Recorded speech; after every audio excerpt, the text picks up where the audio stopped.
नमस्कार दोस्तों, education point में आपका स्वागत है। मैं हरिकृष्ण आर्य एक बार फिर। आज दोस्तों मैं एमपी टेट वर्ग 3 5 मार्च के पेपर के एनालिसिस लेकर आया हूं दोस्तों। ये वो क्वेश्चन हैं जो क्वेश्चन हमें बताए गए हैं दोस्तों, है ना। और ये क्वेश्चन बताए गए हैं और ये 5 मार्च की फर्स्ट और सेकंड शिफ्ट में आए हैं। लगभग 20 क्वेश्चन हैं जो हमें बताए गए हैं और सारे क्वेश्चन मैं आप लोगों के सामने लेकर आया हूँ दोस्तों, है ना दोस्तों। इससे पहले यदि आप लोगों ने अभी तक चैनल को सब्सक्राइब नहीं किया तो प्लीज़ सब्सक्राइब कर लो, क्योंकि पूरा एनालिसिस आपको रियल मिलेगा, है ना। कोई फ्रॉड नहीं मिलेगा। जो क्वेश्चन आए हैं वही क्वेश्चन बताए जाएंगे दोस्तों। तो देखिए, पहला क्वेश्चन, ये फर्स्ट और सेकंड शिफ्ट दोनों में पूछे गए थे क्वेश्चन। देखिए दोस्तों, निम्न में से कौन सी व्यक्तित्व की सब्जेक्टिव मेथड है। तो आप लोगों को बताना है कि निम्न में से कौन सी व्यक्तित्व की सब्जेक्टिव मेथड है। ये बाल विकास से संबंधित, सीडीपी से संबंधित है दोस्तों, है ना। ये क्वेश्चन मैंने अलग अलग टॉपिक नहीं किए, जो क्वेश्चन मिले हैं मैंने तुरंत लिख के आपको वीडियो अपलोड कर रहा हूँ। उसके बाद सेकंड क्वेश्चन, बच्चा बल बलाना कितने दिनों में शुरू कर देता है। तो ये भी सीडीपी से संबंधित है दोस्तों। बच्चा कितने दिनों में बल बलाना शुरू कर देता है, ये आप लोगों को पढ़ के जाना दोस्तों, ठीक है ना। अगला है, महिलाओं की आर्थिक स्थिति सुधारने हेतु केंद्र सरकार ने कौन सी योजना शुरू की है। देखिए, महिलाओं की, तो ये ईवीएस से संबंधित है क्वेश्चन, है ना। महिलाओं की आर्थिक स्थिति सुधारने के लिए केंद्र सरकार ने कौन सी योजना शुरू की है, तो ये आप लोगों को बताना दोस्तों, ठीक है ना। इसके बाद अगला है, विकास का निश्चित निश्चित क्रम क्या होता है। तो विकास का निश्चित क्रम क्या होता है, ये बाल विकास होता है ना। ये सिर से पैर की तरफ रहता है। किससे रहता है, सिर से पैर की तरफ, है ना दोस्तों। तो आप लोगों को ऐसे क्वेश्चन कंप्लीट करके जाना है। तो विकास का निश्चित क्रम क्या होता है, ठीक है, ये क्वेश्चन आया था। उसके बाद अगला क्वेश्चन है दोस्तों, इनमें से कौन सा अंतरिक्ष मिशन असफल रहा। तो ये दोस्तों मोस्ट आईएमपी कौन सा। देखिए दोस्तों, कल की दोनों शिफ्टों में कम से कम 10 से 15 क्वेश्चन अंतरिक्ष से संबंधित आए थे, है ना। एक अंतरिक्ष जो अभियान थे उनसे संबंधित आए थे। इसमें उन्होंने पहला सैटेलाइट पूछ लिया था, कौन सा सैटेलाइट असफल रहा था, कौन सा सफल रहा था। इसलिए आपको पूरा पढ़ के जाना है, इसमें सन भी पढ़ के जाना है ना दोस्तों। इनमें से कौन सा अंतरिक्ष मिशन असफल रहा था, तो आप लोगों को बताना है ना। 4 ऑप्शन दिए होंगे और में से एक आपको बताना था, ठीक है ना दोस्तों। उसके बाद था, CNES का संबंध किस देश से है। तो आप लोगों को बताना था CNES का संबंध किस देश से है, तो ये आपको बताना था, है ना दोस्तों। उसके बाद था एन इनकॉस्पर की स्थापना कहाँ हुई थी। मतलब INCOSPAR इनकॉस्पर की स्थापना कब हुई, है ना। तो ये भी क्वेश्चन पूछे जा रहे हैं दोस्तों, है ना। ईवीएस थोड़ा टफ आ रहा है दोस्तों, इसलिए अपनी तैयारी बिल्कुल कंप्लीट करके जाएं दोस्तों। फिर उसके बाद अगला क्वेश्चन है, आर्यभट्ट का द्रव्यमान कितना था। देखिए, जो आर्यभट्ट नाम का एक वो था ना, सैटेलाइट था, है ना। प्रथम सैटेलाइट आर्यभट्ट के नाम से था, है ना। तो उसका द्रव्यमान पूछा है, कितना भार था, है ना दोस्तों। देखिए कैसे कैसे क्वेश्चन पूछ रहे हैं। उसके बाद था, SLV-3 रॉकेट कब लॉन्च हुआ। तो आप लोगों को बताना है SLV-3 रॉकेट लॉन्च कब हुआ था, है ना दोस्तों।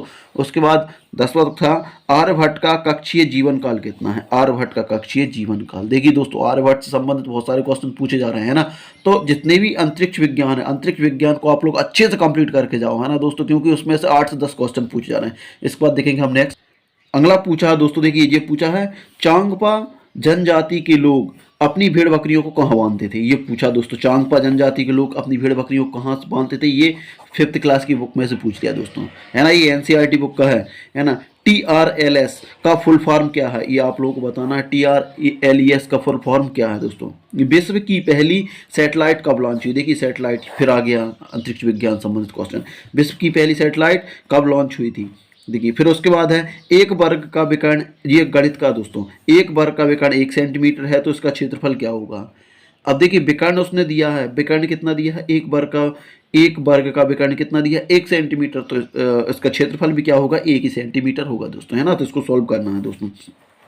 देखिए गणित कोई जो मैथमेटिक्स आ रहा है वर्ग 3 में, बिल्कुल इजी लेवल का आ रहा है ना। जिसके कॉन्सेप्ट क्लियर है उसको बहुत इजी लगने वाला है ना। और जो उसकी पेडागोजी आ रही है वो भी कोई ज़्यादा टफ नहीं आ रही है, वही पूछे जा रहे हैं जो आप लोगों ने पढ़े हैं, ठीक है ना दोस्तों। उसके बाद दिया है, अगला दिया है, बच्चों की गलतियाँ क्या क्या बताती हैं। देखिए बच्चों में जो गलतियां करते हैं उसको क्या, बच्चों की गलतियां क्या बताती हैं, तो ये आप लोगों को बताना है। ये बाल विकास संबंधित क्वेश्चन है ना।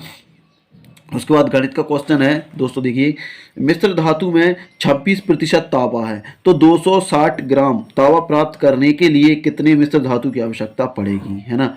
एक मिश्र धातु है जिसमें 26% कितना है, तांबा है। कितना है, 26% तांबा है और उससे हमें 260 ग्राम प्राप्त करना है। ये मान लीजिए कि 1 ग्राम में 26% है तो आपको 260 ग्राम बनाना है तो कितने परसेंट रहेगा, ठीक है ना। तांबा की आवश्यकता पड़ेगी, ठीक है ना। तो इससे इस क्वेश्चन आए थे, मिश्र धातु से संबंधित क्वेश्चन आए थे, है ना। उसके बाद ये क्वेश्चन है दोस्तों, अब है विभाज्यता के नियम। देखिए विभाज्यता के नियम से 7 से 8 प्रश्न पूछे दोस्तों, कितने हैं, 7 से 8 प्रश्न पूछे जा रहे हैं, है ना। और ये दोनों शिफ्टों में पूछ गए हैं दोस्तों, ठीक है ना। तो विभाज्यता के नियम बहुत अच्छे से कंप्लीट करके जाना है ना। जितनी भी संख्या पद्धति है, संख्या पद्धति से लगभग आपको 5 से 6 क्वेश्चन प्रत्येक शिफ्ट में पूछे जाने हैं। भिन्न से 2 प्रश्न पूछे थे दोस्तों, अब एग्जैक्ट तो नहीं बताया क्या पूछा था, लेकिन भिन्न से 2 क्वेश्चन पूछे थे दोस्तों। अब उसमें आरोही क्रम पूछ लिया होगा, अवरोही क्रम पूछ लिया होगा, कौन सी भिन्न बड़ी है, कौन सी छोटी है, क्रम से जमाना, तो ये सब पूछ लिए जाते हैं। और अंतरिक्ष विज्ञान से कम 10 प्रश्न पूछे हैं, अंतरिक्ष विज्ञान से कम 10 प्रश्न पूछे हैं। तो दोस्तों इस तरीके से आया था वर्ग 3 का पहली शिफ्ट का पहले दिन का पेपर, है ना दोस्तों। ये पहले दिन का पेपर है, तो ज़्यादा हम इसको टफ भी नहीं कह सकते और ज़्यादा ईजी भी नहीं कह सकते, मॉडरेट बोल सकते हैं। तो दोस्तों अपनी तैयारी करके रखें, है ना। और इस तरीके का आप एनालिसिस चाहते हैं तो वीडियो को चैनल को सब्सक्राइब जरूर कर लें दोस्तों, ठीक है दोस्तों। तो अगले पेपर के एनालिसिस तक के लिए गुड बाय दोस्तों।